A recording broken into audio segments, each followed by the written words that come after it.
Firstly, thank you to those 99% that showed support. It really is helping. For those others that blamed me, well, I have no doubt that you have your own issues to deal with. And good luck with that. This is a long post, as once I started to type I could stop. It felt good to get it down in print, so to speak, and was a little cathartic. This will be my last update for a while. And for those interested in what happens, I will post in a few months' time to let you know how things are going. I had the talk with my wife yesterday. After so many years together, we both find that we don't sleep very well without the other beside us.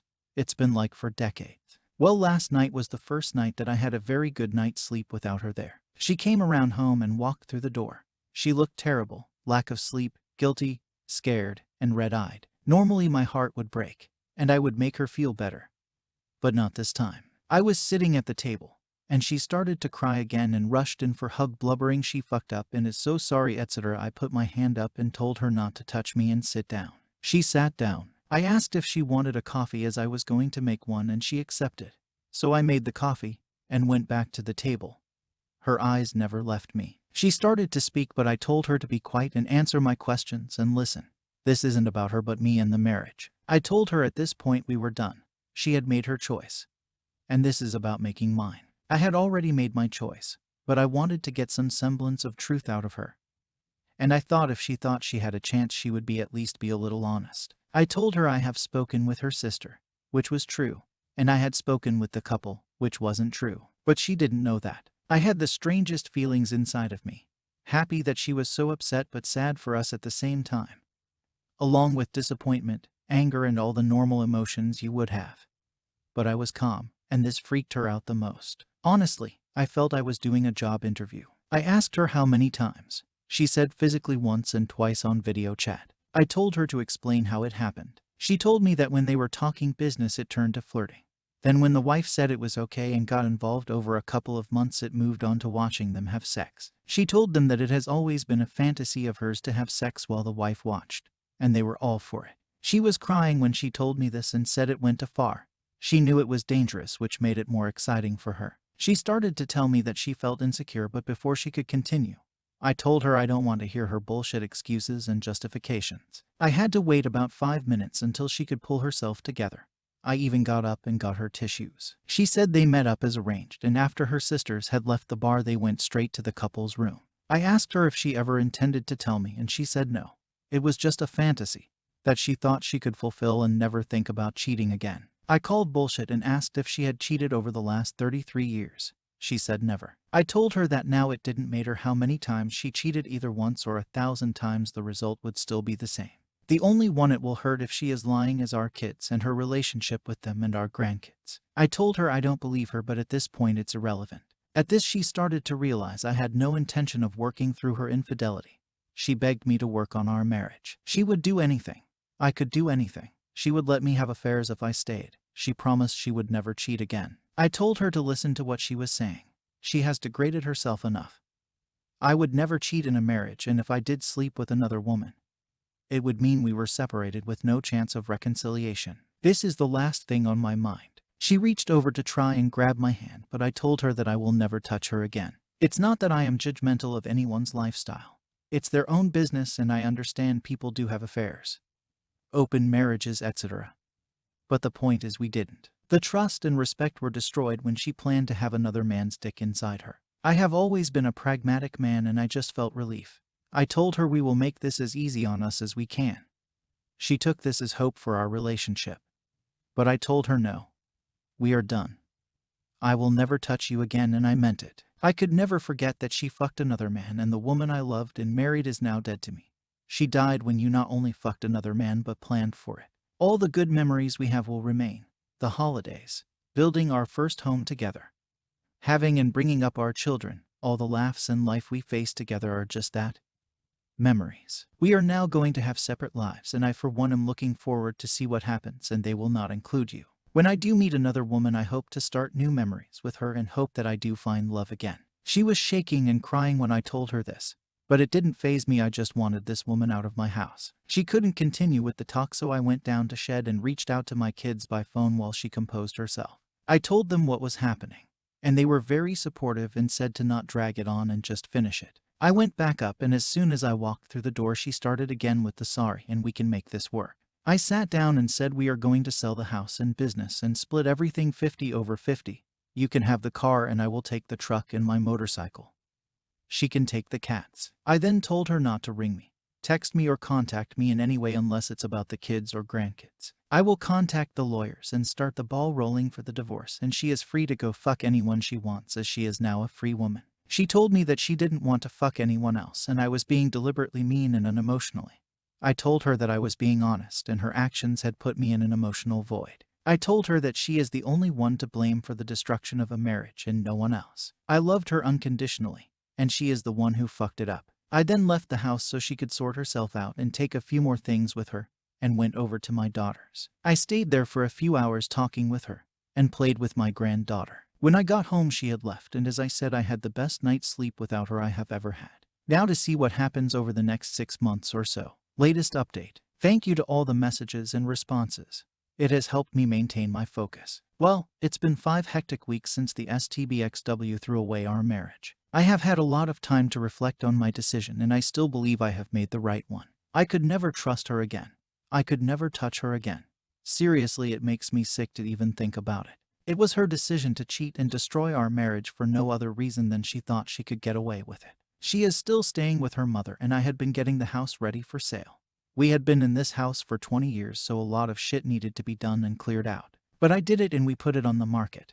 There are a couple of eager buyers, so I am hopeful it will be sold in the next week or two. The business has already been sold. Thankfully, one of our clients wanted to expand, and I accepted the offer last week.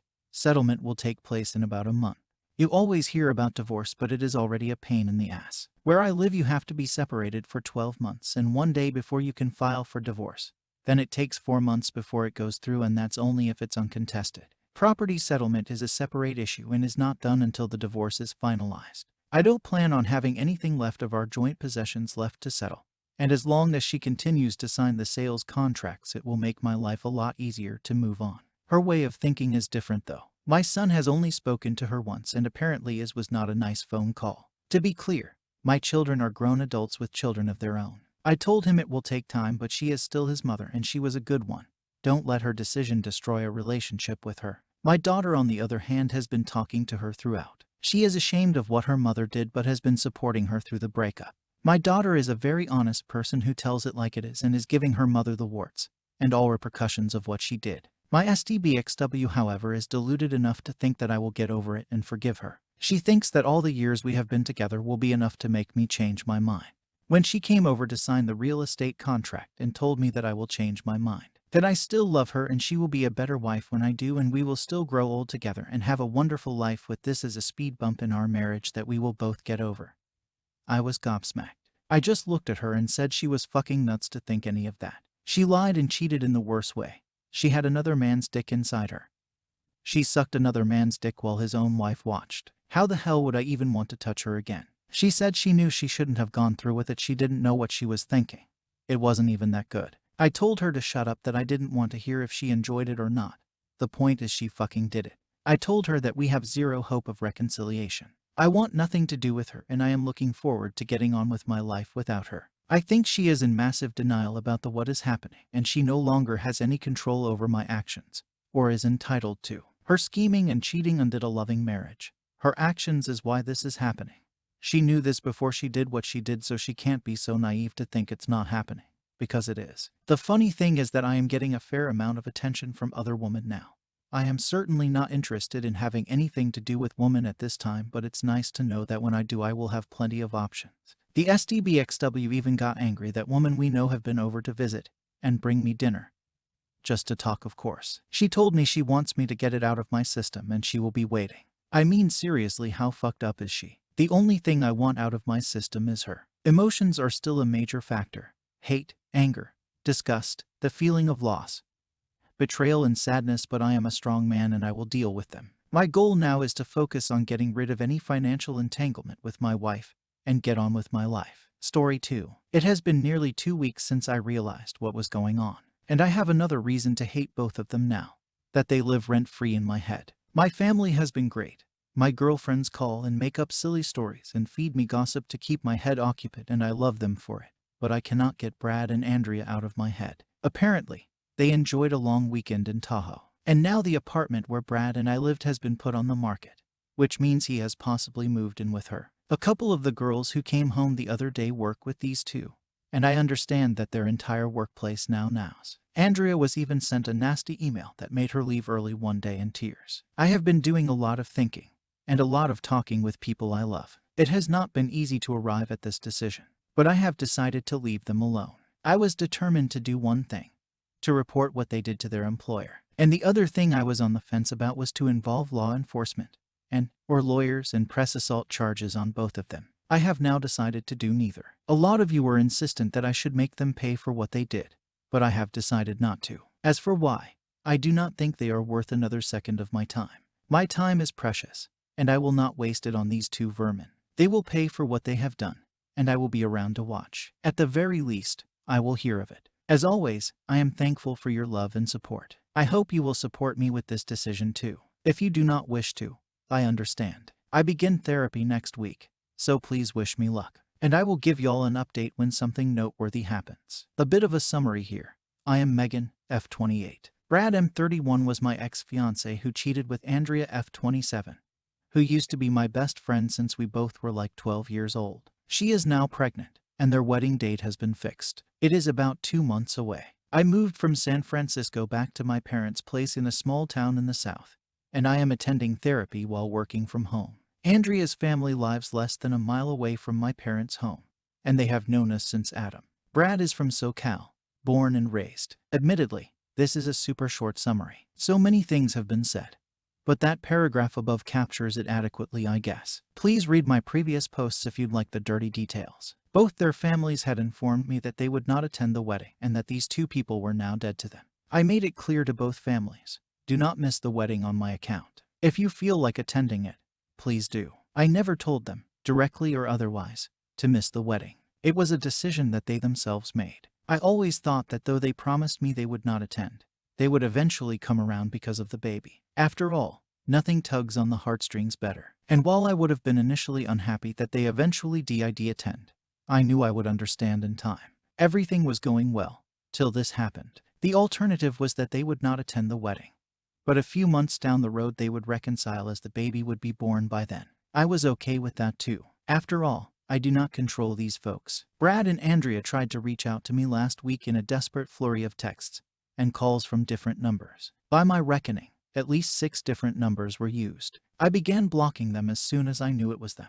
But they did get a message across to Andrea's family, who then forwarded the message to me. In it, they called me selfish and vengeful, and that my selfish acts were preventing their families from attending their dream wedding. I was being immature and idiotic and had no right to destroy their special day. They said I was responsible for their families not attending the wedding. Not true. In fact, listen to this, y'all. If I attended their wedding and convinced both families to attend as well, and if they ever had a daughter in the future, they would name her after me. They are expecting a son now. My blood boiled when I read all of that. And now I know what has to be done.